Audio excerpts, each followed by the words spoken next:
अरे चेतन बेटा, आ गए तुम गोवा से? हाँ पापा, कल ही आया। गुड हो गया बेटा मैंने सुना है जिस फ्लाइट से तुम आए हो, तुम्हें छोड़ के सारे लोग उल्टी कर रहे थे।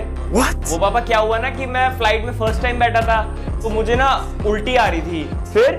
फिर क्या, मैंने एयर होस्टेस को बोला कि खिड़की खोल दो, उसने बोला खिड़की नहीं खुलती है, एक प्लास्टिक का बैग देके चली गई मुझे। बताओ। अच्छा, और बोल रही कि इसी में उल्टी करो। फिर क्या, मैंने उसमें उल्टी कर दी तो सारे लोग छी छी छी छी करने लग गए।